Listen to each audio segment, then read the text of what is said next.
Good afternoon, good evening. My name is Katie Minnie, and I'm the Curator of Education at the North Carolina Maritime Museum at Southport. You are tuned into another virtual Third Tuesday. We are almost done with being virtual for this particular series, and most of our other programs have returned in person. However, some have limited capacity or mask requirements or distancing requirements. For each of the series of programs this summer, they do have some different requirements. So make sure that you are checking in on the registration page about what's required. You'll also get reminders from myself once you do sign up ahead of the program so that everybody is prepared by the time you walk through our doors. Our doors are open for standard patron visits to walk through our exhibit hall Tuesday through Saturday, 10 a.m. to 4 p.m. Our staff here is happy and healthy, and we cannot wait to see you. We would like to thank our speaker. He was tapped at the beginning of this month because our speaker, who originally was scheduled, is not able to participate this month. So we have switched, and our speaker is Stephen Atkinson, and he hails from the University of West Florida. He began his career in maritime archaeology while excavating and conserving the artifacts from the Emmanuel Point 2 shipwreck. While in Pensacola, Florida, he also participated in locating, mapping, and excavating numerous other wrecks from the 16th to 20th centuries, from ships of discovery to the sidewheel steamers of the industrial age. He has worked on various terrestrial projects as well, from Roman forts in northern England to prehistoric caves and historic cemeteries in Florida and Alabama. After serving as an archaeology intern at the Warren Lash Conservation Center in 2016, digitally recording the H.L. Hunley, Stephen's career with OSA, Office of State Archaeology, began at the Queen Anne's Revenge Conservation Lab, where he served as a conservator. He then transferred to the Underwater Archaeology Branch in Curie Beach to become an Assistant State Archaeologist in the fall of 2019 and is a member of the OSA Scientific Diving Program. Stephen is originally from Jensen Beach, Florida, and has a BA in History from Stetson University and an MA in Historical Archaeology with a maritime focus from the University of West Florida. So shout out to Office of State Archaeology for that amazing bio, well written. Thank you to Stephen for tackling this project and subbing in for our amazing underwater talk this evening. Reminder, if you have questions, you can put them in the comments either on Facebook or on YouTube, and we will work to get answers for you. Do keep in mind that we are slated to return to in-person Third Tuesday in September. So that means August should be our last virtual Third Tuesday. So we hope that you tune in for that one as well. Thanks for your support over the last year and a half and well beyond that. We look forward to welcoming you back into the building, and we will see you soon.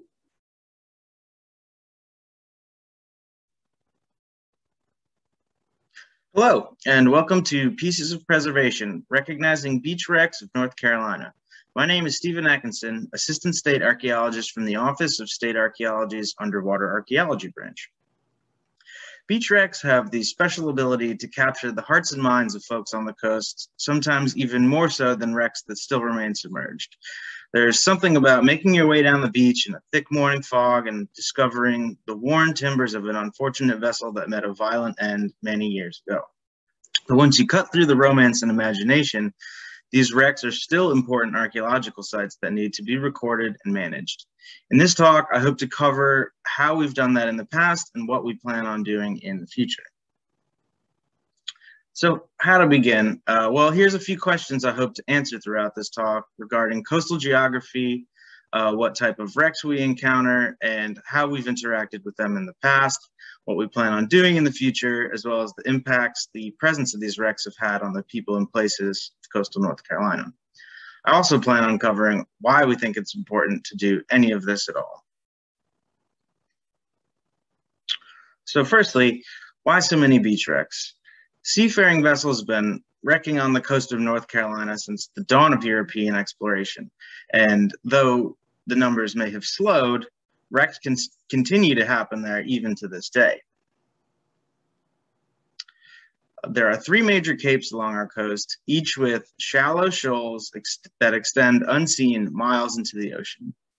Combine that with the cooler Labrador currents from the north, meeting the warmer Gulf Stream from the south near Cape Hatteras, our coast just has an extremely dynamic and unpredictable environment for weather conditions. So how many shipwrecks are out there? Well, on the left, you can see how many shipwrecks were lost by region based on historical documents. To the right, you can see the number of beach wreck remains that have been identified over the years. Currently, there are over 90 identified sites in the program that are still being tracked along our beaches.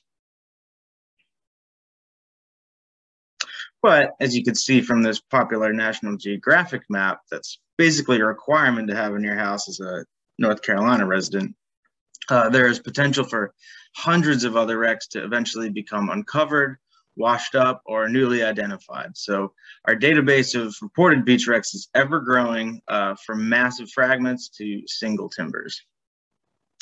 And it's because of the combined factors of 3 major capes, their associated shoals, a combination of 2 major currents, and the ever-present risk of storms that our coast has been known as the graveyard of the Atlantic, with so many ships and sailors ending up just like the Priscilla here.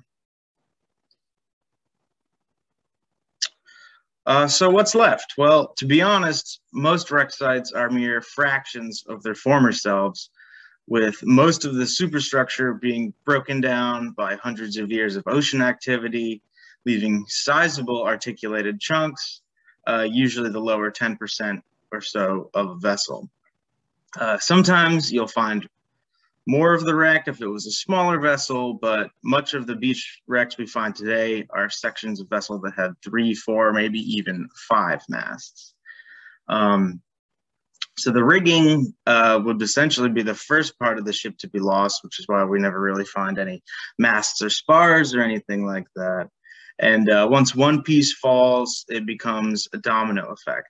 So the vessel then experiences failures and weak points along in their construction, with battering waves breaking fasteners or along the bow or the stern, popping out planks, and eventually breaking the keel. So there's a reason why many of these beach wrecks you see today are so heavily built, as anything less would have been smashed to splinters hundreds of years ago.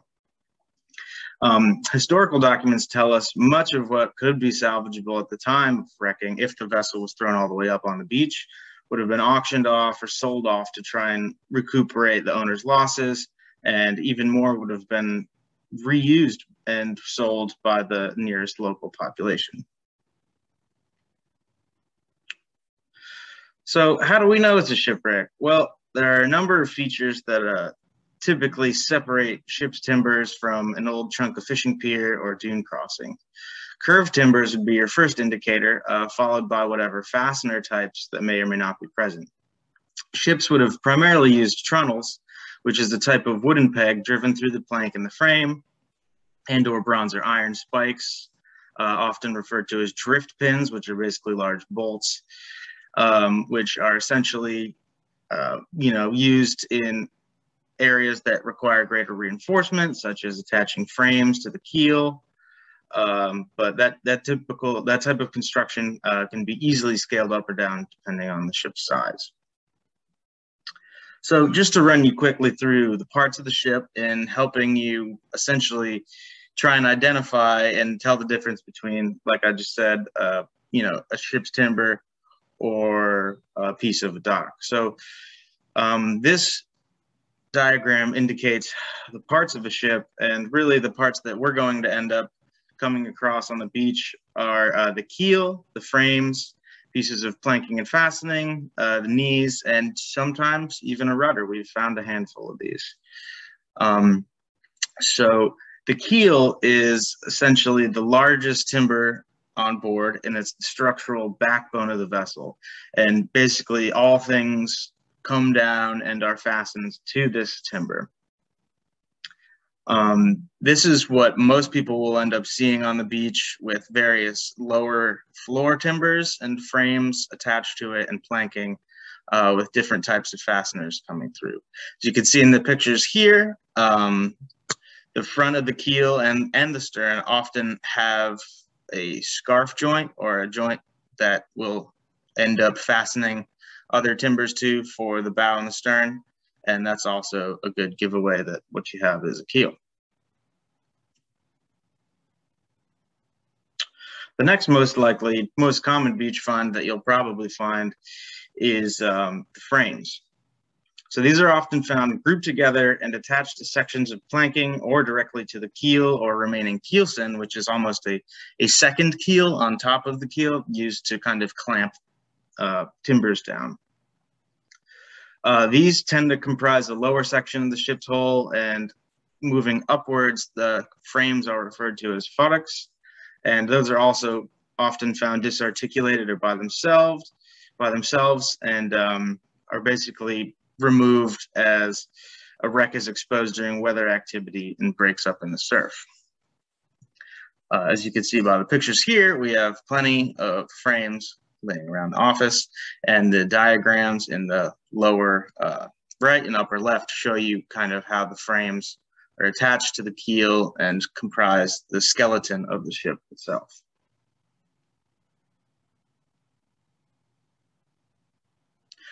You won't often find frames without planking, and planking is probably the second most common thing we come across on the beach. I'm sure a lot of folks listening to this have probably come across them themselves. So the planks are really, they're the long boards fastened through the frames and comprise the outer hull, the skin, the body of the ship itself. And they're caulked at the seams because the planks are butted right up against each other. These planks are fastened through the frames, usually using wooden trunnels, iron bolts, or bronze fasteners, and sometimes the whole hull itself is sheathed in copper to prevent marine growth. And you do often sometimes find pieces of that copper, or at least evidence of the existence of that copper, on the planks. So if you see the picture in the middle, there's a couple pieces of copper, as well as a couple different types of trunnels. One of that plank fragment on top, you can see that the trunnel still has a carved tip to the end. And the trunnels on the lower right-hand side, you can see one is wedged and one is actually fastened in there with a square peg to help it stay in place.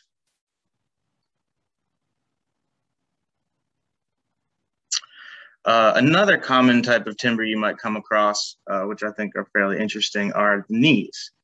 So a knee is a timber fashioned from the crook of a branch or root, and it's used to reinforce joints or add strength to essential curved areas such as the bow or stern, and different, intersections of things, such as the deck timbers, or that type of thing. There are so many different names for different types of knees in different areas. There's dagger knees, transverse knees, breast hooks, all grown timbers, aka not sawn timbers or steamed timbers. So, some timbers can be steamed and bent into place. Others are cut, like most of the frames and futtocks are usually cut to be curved, but these ones are taken from natural shapes. And lastly, sometimes, if you're lucky, you might come across a rudder or two. This one is interesting because it still has a section of the stern post attached to it. It has bronze pintles and gudgeons, which are the hinges that hold it to that stern post, and it was clearly sheathed in copper, like I mentioned before, to prevent marine growth growing. This slide I included just to provide everybody with a little bit of perspective on what one of these ships would have looked like under construction. And this is actually a modern build that's going on right now down in Costa Rica called Ceiba. But I think it really just gives you a good perspective of how big these ships would have been, how the frames were oriented, how the keel is oriented. It just puts all the small pieces into perspective for a larger scale. So, well, what's been done in the past? What have we been doing with these wrecks and these timbers? Well, for as long as UAB has been around, there's been a conscious effort to investigate these beach wrecks when they appear and record them in any way possible, be in photography or pencil and paper. As evident in this photo here, signs were sometimes placed on a wreck fragment to prevent people from carting off timbers as souvenirs, which often happens. UAB has been keeping tabs and recording beach wrecks throughout the 70s and 80s, but it wasn't really until 1990 that UAB finally developed a beach shipwreck tagging program to inventory and track ship timbers, hull fragments, and even entire ships that could be found washed up on the beaches, being buried or exposed and migrating up and down the shoreline. The small circular yellow tag in the middle there was affixed to a wreck timber with a single nail displaying information such as the wreck tag's number designation, our branch's contact info, and that type of thing. So all that info was then also recorded in our big red book to keep track of all the tags that have been deployed.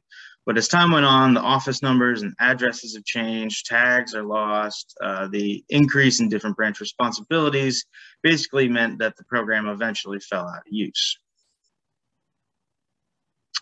So what do we do now? Well, essentially we manage reported wrecks by email and have the reporter include photos and geographical location. We normally respond with our assessment of the structure if it's known and what vessel it may have been.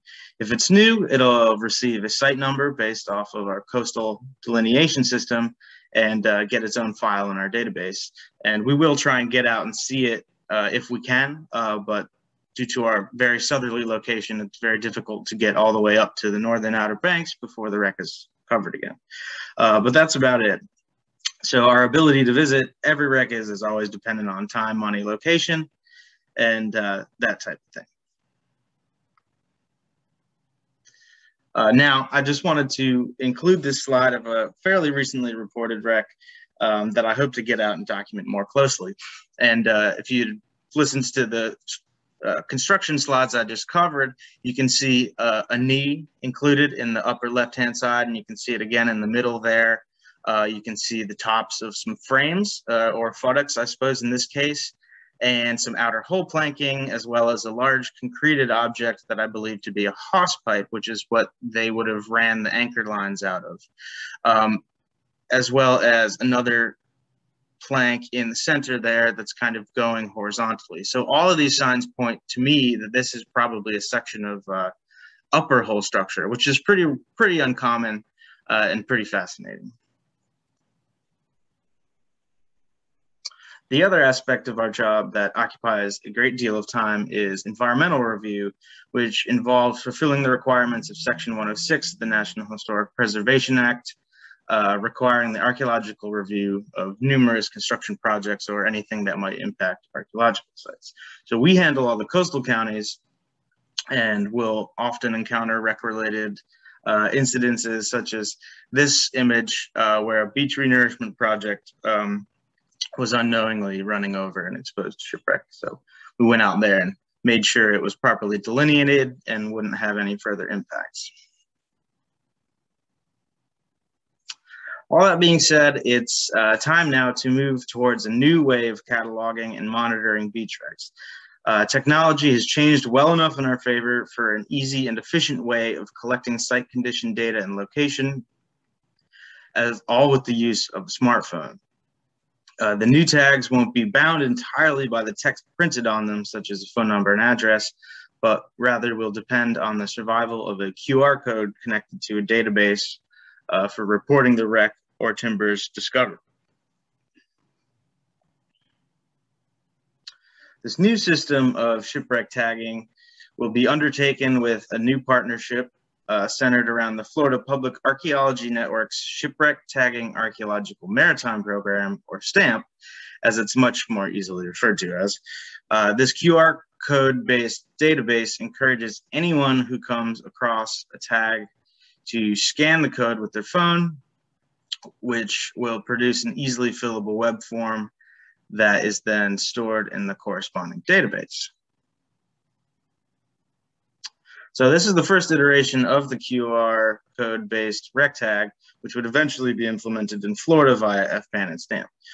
Made from mylar, well, mylar on the inside and plexiglass, chemically bonded inside the 2 layers of plexiglass.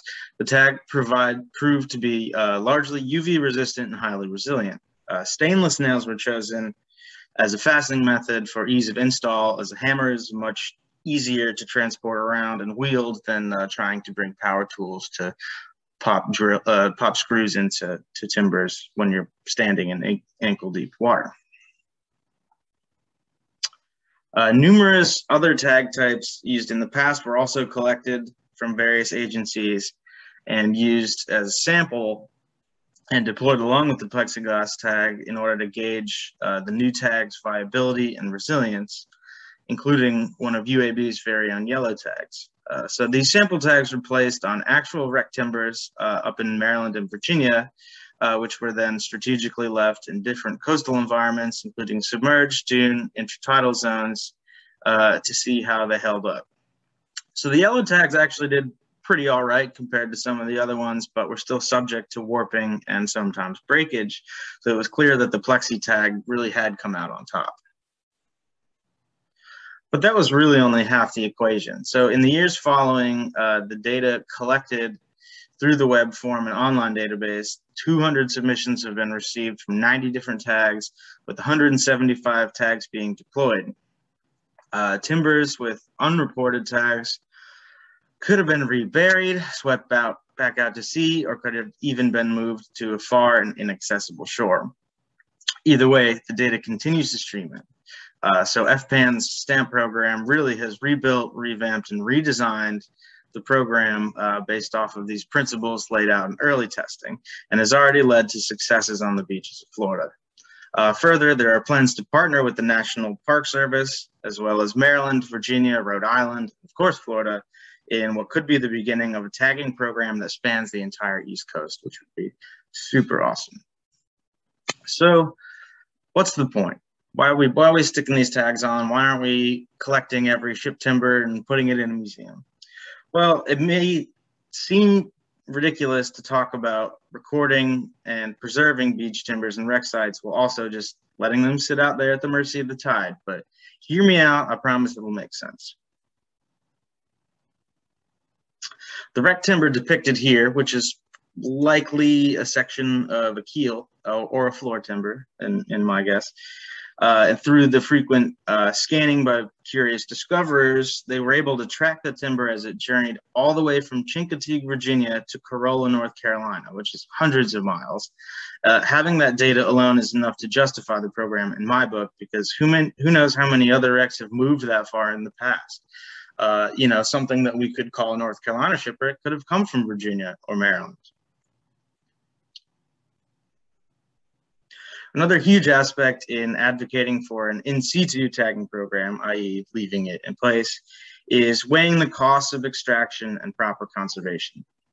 It's not always as easy as dragging a timber up on the beach and popping it in a corral for folks to gawk at. So the timber has been buried under wet sand for possibly hundreds of years and has acclimated to that environment. So the moment that changes and the timber begins to dry out, it'll immediately start cracking, warping, shrinking, splintering, and really becoming a shadow of its former diagnostic self. Further, the cost to adequately conserve a timber to prevent it from doing that, and the proper bulking agents could cost hundreds or even thousands of hours and dollars. Of course, concessions can always be made for particularly diagnostic materials, like this bow adornment here. I believe that piece is referred to as a fiddlehead.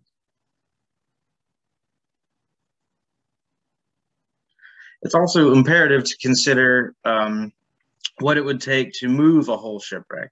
It's easy to look at it, an exposed site, and think, we really need to do something about this, without taking the time to consider where it's going to go and what the plan is after moving it. Now, I use these wrecks only as examples, not to put the way they were handled on blast or anything, but it's my understanding that the Nag's Head wreck had become semi-buoyant and decided to have one last ride right into the side of the pier, So of course it had to be dealt with in that respect. But to move to move a wreck is a massive logistical undertaking, and many of the wrecks end up crumbling away in the parking lot where they may have lasted many, many, many more years under the sand.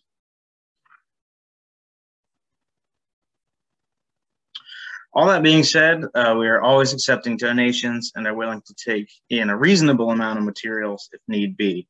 There's still a lot we can learn, even from one timber that has been kicking around in a garage for 30 years, like the one on the lower left-hand side here. So what are the benefits? Well, like I mentioned in a previous slide, being able to track a wreck, fragment, or lone timber provides us with multiple levels of data. Data as simple as location and site condition can tell us about the state of our coastline, how often a wreck is exposed due to how often it's reported.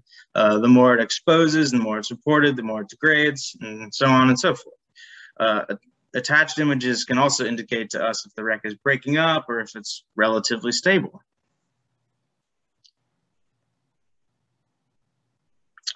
But you know, it's more so than even just a tagging program, because these beach wrecks mean a lot of things to a lot of different people and their communities.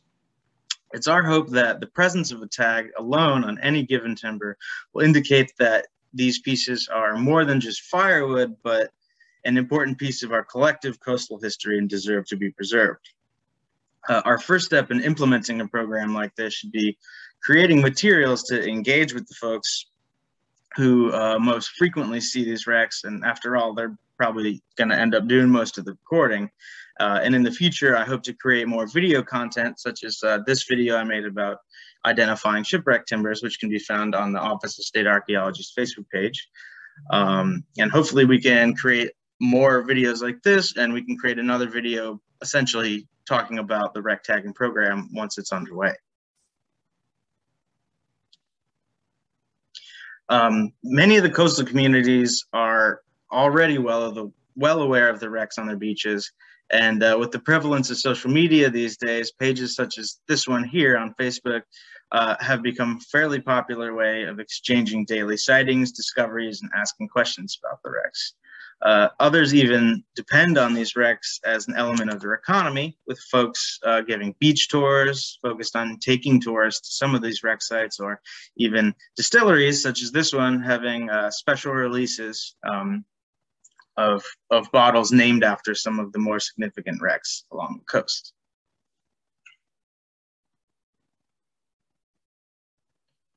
So like I said in the beginning, where do we begin? Well, it's my opinion that the best plan of action really should be focused on the most frequently reported wrecks as candidates for the first tags for a number of reasons. So firstly, their frequency of reporting shows that they are more often uncovered and therefore may be more at risk for environmental degradation, but also being more visible and visited, which would mean that the tag is more likely to be noticed, learned, scanned, and spreading the word, so to speak.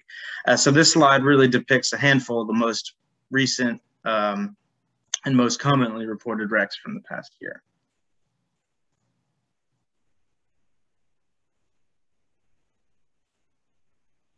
Truth is, ever-changing climate, coastal erosion, and the purely chaotic and dynamic nature of the Outer Banks and all barrier islands means these sites are in a constant state of flux.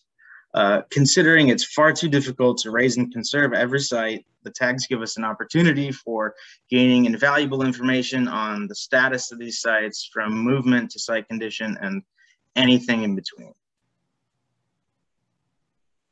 So in summary, it's our hope that the presence of a tag on the timber or hull fragment will show that these timbers are not in fact just a chunk of wood, but an important cultural resource subject to scientific study. Leaving the tagged wrecks and timbers in an as-found condition also opens up the opportunity for the public to experience the joy of discovery and engage them by giving them the opportunity to participate in a long-term scientific study that will benefit the beach communities in North Carolina as a whole. So, who wants to get out there and help place some tags? Thanks everybody for tuning in.